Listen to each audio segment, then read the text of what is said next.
அனைவருக்கும் வணக்கம். அன்பும் வரணும். இன்றைக்கி ஒரு விஷயம், அது பேரண்ட்டுக்காக தானே.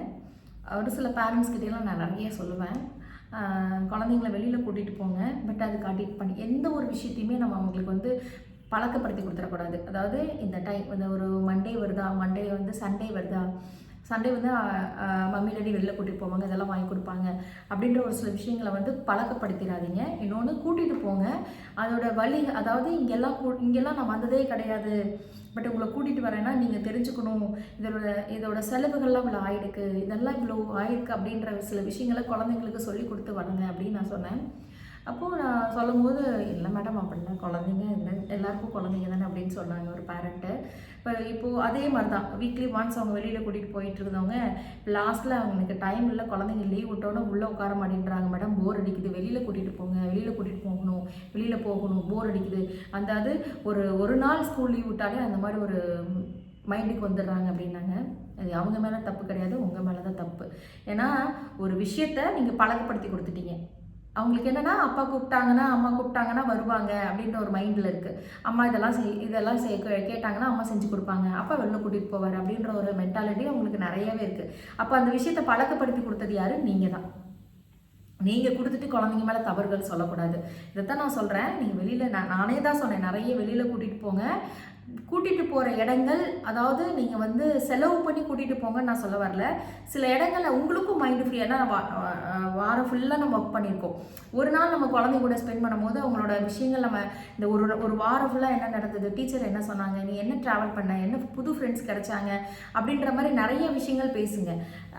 போயிட்டு வந்து கூட வீட்டில் உட்காந்து சில விஷயங்கள் ஷேர் பண்ணு, குழந்தைங்க கூட ஷேர் பண்ணுங்க. நான் நிறைய சொல்லியிருக்கேன். ஒரு இடத்துக்கு போகிறீங்க, படத்துக்கு போகிறீங்க, உட்காரீங்க, 3 மணி நேரம் படம் பார்த்துட்டு வரீங்க, ஹோட்டலுக்கு போகிறீங்க, சாப்பிட்றீங்க, ஒரு துணி கடைக்கு போகிறீங்க, இந்த வாழ்க்கை அவங்ககிட்ட நீங்கள் என்ன ஷேர் பண்ண முடியும்? அதை தாண்டி அவங்க நிறைய நிறைய நிறைய உள்ள குழந்தைங்க நிறைய அவங்களுக்குள்ள நிறைய விஷயங்கள் கொஸ்டின் கேட்குறாங்க. அந்த கொஸ்டினுக்கு ஆன்சர் நீங்கள் கொடுக்கல அப்படின்னா வேறு விதத்தில் அதை யூஸ் பண்ணிக்கிறாங்க. ஸோ அதனால தான் வந்து நான் நிறைய பேரண்ட்ஸ்க்கு அன்றைக்கி அந்த அம்மா வந்து என்னோட பேரண்ட் வந்து அவங்க சொல்லும் போது, மேடம் எனக்கு ஃபீலாக இருக்குது அப்படின்னு சொல்லும் போது, அப்போ நான் சொன்னேன், அவங்கள தான் சத்தம் போட்டேன். நான் நிறைய டைம் சொல்லியிருக்கேன், அவங்க அது காது கொடுத்து கூட கேட்டது கிடையாது. இல்லை மேடம், அந்த ஒரு நாள் தான் குழந்தைங்கள கூட வெளில போகலாம், நீங்கள் தானே வெளில போகலான்னு சொல்லியிருக்கீங்க, நானே அதை ஏமலையவே திருப்பி சொன்னாங்க, நீங்கள் தானே வெளில கூட்டிகிட்டு போக சொன்னீங்க, இப்போ நீங்களே வேண்டான்னு சொல்கிறீங்க அப்படின்னு. அதாவது வாரத்தில் ஒரு நாள் லீவ் வருது, அந்த டைமில் வந்து என்னென்ன ஹோம்ஒர்க் இருக்கோ அந்த ஹோம்ஒர்க்கை முடிங்க. சின்ன சின்ன வேலைகள் வீட்டில் இருக்கும், நம்ம 2 பேருமே ஹஸ்பண்ட் ஒய்ஃப் 2 பேருமே வேலைக்கு போகிற ஒரு சூழ்நிலை இருக்கும் போது சின்ன சின்ன ஒர்க்கெல்லாம் வீட்டில் இருக்கும், அதை குழந்தைங்களுக்கு சொல்லிக் கொடுங்க. உங்களுக்கு வீக்கெண்ட் 2 பேருக்குமே லீவ் வரும்போது கூட்டிகிட்டு போகிறது தப்பு இல்லை. ஆனால் அந்த வாரத்தில் ஏதாவது ஒரு நாள் லீவ் வருது, அந்த குடியரசு தின விழாவோ இல்லை ஏதாவது தைப்பூசமோ ஏதோ ஒரு இடத்துல லீவ் விடுறாங்க அப்படின்னா அந்த இடத்துல குழந்தைங்களுக்கு முன்னத்த நாளே சொல்லிடுங்க, நாளைக்கு லீவ் சாமி, லேட்டாக எழுந்திரிங்க, பரவாயில்ல, அம்மா இதெல்லாம் குக் பண்ணி வச்சுட்டு போகிறேன், சாப்பிடுங்க.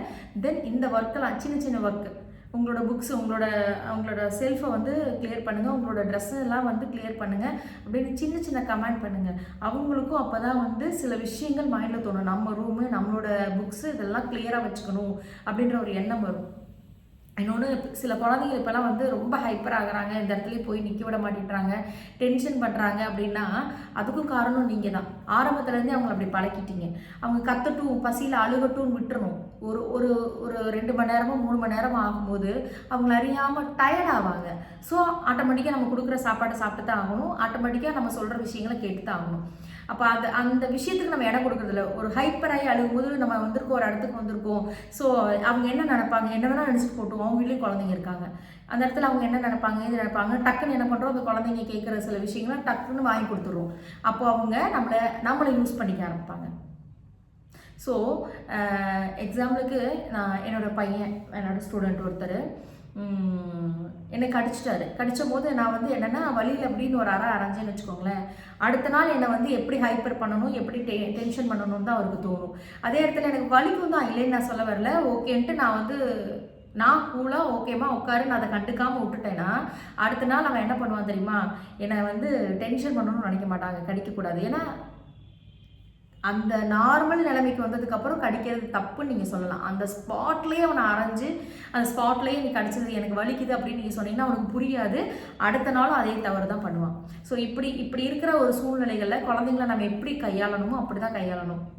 எல்லா விஷயங்களும் உங்ககிட்ட பணம் இருக்குது, இன்றைக்கி நீ வாங்கி கொடுத்துறீங்க, ஒரு சில நேரங்களில் பணம் இல்லை, டைட் சுச்சுவேஷன், ஒரு ஏடிஎம் கார்டே வீட்டில் வச்சுட்டு வந்துடுறீங்க, ஏதோ சம்திங் நடந்துருது. அந்த இடத்துல போய் குழந்தை பிடிவாத பின்னி கத்துது, எனக்கு வாங்கி கொடுத்தாலே வாங்கி கொடுக்கணும், நீங்கள் வாங்கி கொடுக்கலன்னா நான் வந்து ரோட்டில் அழுவேன் பொருளுவேன் அப்படின்னா என்ன பண்ணுவீங்க? அந்த இடத்துல உங்களுக்கு அசிங்கமாக இருக்குமா, இல்லை பக்கத்தில் இருக்கவங்களோட கடன் வாங்கி கொடுத்துட்டு வருவீங்களா? சமாதானப்படுத்தி வண்டியில் தூக்கி போட்டு கூட்டிகிட்டு வருவீங்கல்ல? அந்த மாதிரி ஒரு சில விஷயங்களை ரெகுலராகவே பண்ணுங்கன்னு நான் சொல்ல வரேன்.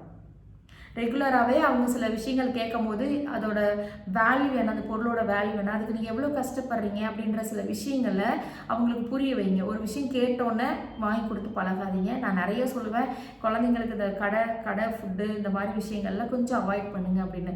கேட்க தான் செய்வாங்க குழந்தைங்க. ஏன்னா வீட்டில் இருக்கிற சில ஃபுட்டெல்லாம் அவங்களுக்கு பிடிக்காது, நம்ம டேஸ்ட்டுக்காக எதுவும் கலக்கிறதில்ல.